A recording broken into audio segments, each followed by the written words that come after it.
Magandang araw muli sa ating lahat mga ka-extra. Ito naman ho yung ating masarap na gagawin ngayong araw nito. Nako, sigurado masisiyahan kayo rito sa ating gagawin ngayong masarap na pork empanada. Kaya ako inyong samahan muli hanggang sa dulo ng ating munting video para malaman nyo kung paano natin ginawa yung ating pork empanada. Kaya tara na mga ka-extra.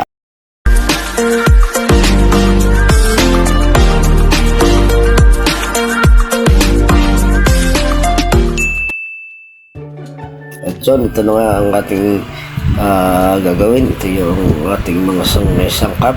Ayan, simulan nating unahing hiwain. Balatan yung ating carrots. Ayan. Carrots, tsaka yung ating yan yung ating glutinous rice, yung ating cheese, yung idin, yung ating ginamit. Ayan ang ating breadcrumb at siyempre hindi mawala yung ating oyster sauce at yung ating 1/4 na karne. Ayan ang ating mga gagawing pangsangkap sa ating masarap na gagawin ngayong araw na ito. Ayan yung ating mga hiniwa na natin yan ng mga pino o yung katamtaman lang yung laki. Hindi ko na ipinakita lahat yung ating pagbabalat at saka yung ating paghihiwa para hindi tayo masyadong matagalan sa ating mga gagawin o yung humaba yung ating mga video. Ayan, tatakal ngayon natin yung ating glutinous rice na yan. Yan ang ating gagawing sangkap para mas masarap yung ating empanada ngayong araw nito. Takal tayo ng 2 cup ng glutinous rice. Ayan, at yan ang ating gagawing pambalot sa ating pork empanada na napakasarap na siguradong inyong maibigan mga ka-extra. Ayan, naglagay na rin tayo ng ating tubig at tinansyan lang nyo pero isang cup lang yan. Dandahan lang aking kapag lagay at i-mix nyo hanggang sa maging magandang dough yung ating glutinous. Ayan na, matapos na natin yung ating ma-mix lahat yung ating ng maganda yung ating glutinous. Ayan na ang kinalabsan, makinis na yan. Ayan. At pagkatapos nyan ating i-rest ng sandali at habang naka-rest yan ay ito na, gigisa naman tayo ng ating gagawing pampalaman. Ayan, inuun natin yung ating sibuyas. Ayan, para kakita nyo mabango-bango na o na medyo namumula-mula na kaunti. Saka natin isusunod yung ating mga nahuli pa mga sangkap. Yung ating carrots, patatas at saka yung ating siling pula. Ayan. At yan na, inilagay ko na yung ating karne. 1/4 ang ating ginamit yung karne para medyo marami-rami tayong pampalaman. Ayan, para siguradong sawang-sawa kayo sa laman pa lang ay masisiyahan na kayo mga ka-extra. Ayan, kaya huwag nyo kalimutan hanggang sa dulo na subaybayan kung paano natin ginawa yan. Sa simpleng paraan lang mga ka-extra ay makakagawa kayo ng inyong masarap na pang meriendahan. At saka kung inaakala nyo medyo luto na yung ating karne ay saka natin ilalagay yung ating patatas at saka yung ating carrots para hindi siya malabog. Ayan, pagka medyo nakita nyo medyo pumula-pula na yan, saka natin isunod siya. At yan, habang tayo inaantay natin pumula yan ay huwag natin kalimutan na i-share, subscribe at mag-komento na rin kayo mga ka-extra dito sa ating pumunting channel. At yan, nilagay ko na nga yung ating carrots, patatas at saka yung ating natitirang siling pula o yung siling talong ay iniwan ko muna. Mamaya-maya natin siya isusunod. Ayan.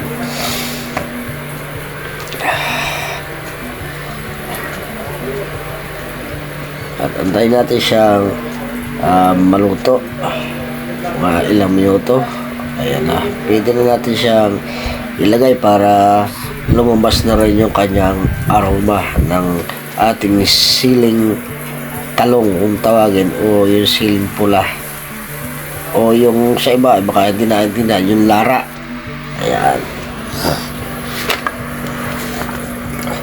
At nilagyan ko na rin ng kaunting anghang, o hindi, yung ating paminta, mga ka-extra. At yan, ilalagay na rin natin yung ating oyster sauce, at lalong mas malinamnam ang ating lasa doon sa ating pampalaman, mga ka-extra. Ayan. Kaya huwag kayong kukurap hanggang sa dulo. Ayun, yung ating kaunting nor, ating nilagyan na rin.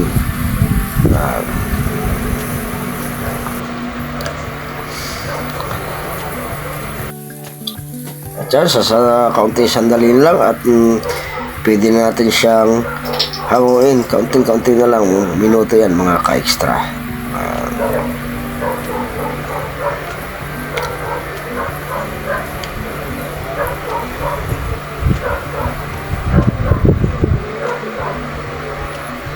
Ayan, okay na. Luto na yung ating pampalaman. Lagyan natin sa ating lagayan para malamig siya pagka inilagay na natin mamaya dun sa ating gagawing pambalot o yung ating dough. Yan. Ngayon, yan naman ang ating gagawin, yung ating dough. Ayan, dyan naman natin ilalagay yan. Dyan naman natin ilalagay lahat yung ating pampalaman. Ayan. Medyo plat lang natin, kaunting-kaunting ipi-ipi. At okay na yan. Napakasimple-simpleng gumawa niyan, mga ka-extra. Ayan. Yung mga palaman yan ay kayo na bahalang magtansya kung gaano karami ang inyong ilalagay. Ayan. Diba? Napakasimple lang niyang gawa. Tapos, yung ating gagawin diyang pinakampalak ay sa gilid. Ayan, pipipipipiin nyo ng tinidor. O, bahala na kayo kung anong mas maganda na pampipiin nyo. Pero, okay yan kung may tinidor at tamang-tama pa may design na agad siya sa gilid. Tapos, ayan, tapos may lagay yan. Isolbot naman natin o ating ilagay doon sa ating breadcrumb. Ayan. Ito pa yung ating pangalawa. Nagawa ulit tayo ng pangalawang lalagyan natin ng palaman uli. Ayan, yan na yung ating nagawa.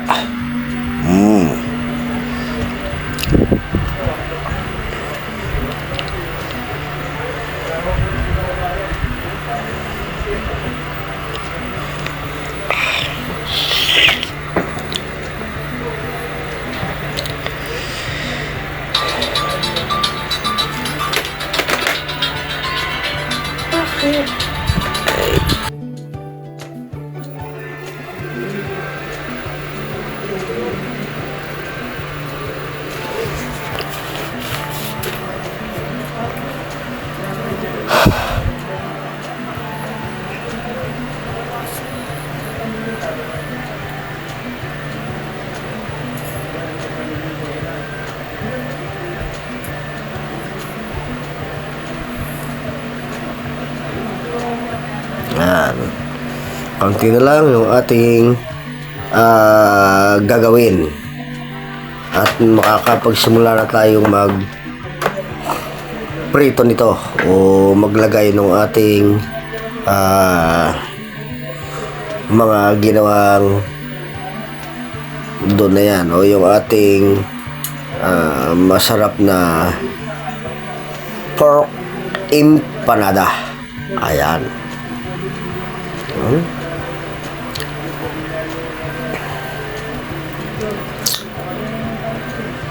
Siguradong habang gagayak ako ng ating masarap na yan na empanada. Kahit hilaw pa yan ay baka sigurado nag-aahot lusong na ang inyong mga lalamunan.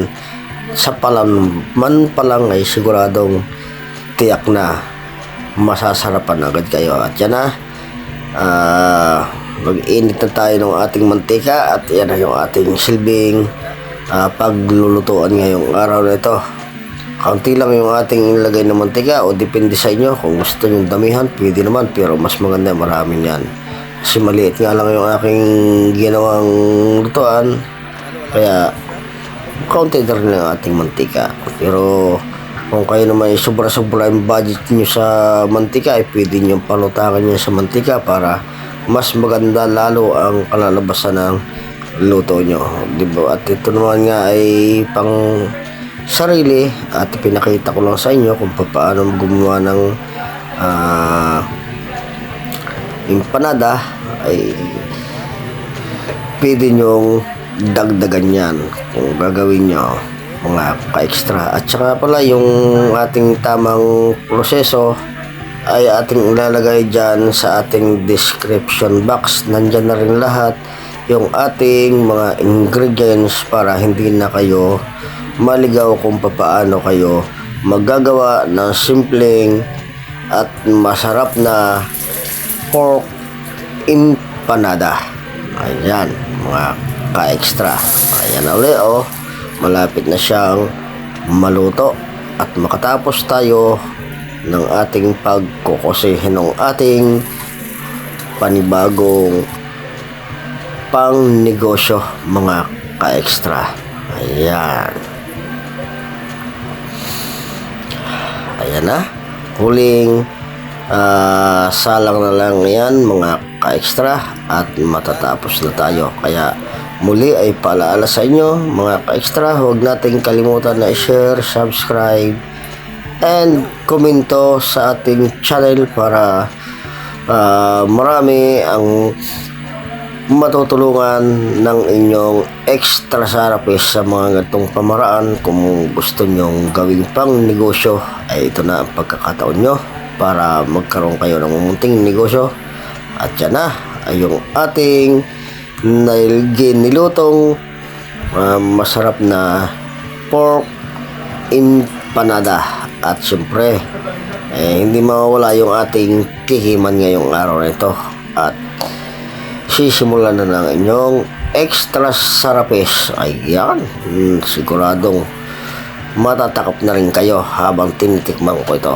Ayan, kaya maraming salamat muli sa inyong walang sawang pagsubaybay sa inyong extra sarapes. Ayan, muli maraming salamat sa inyong lahat mga ka-extra.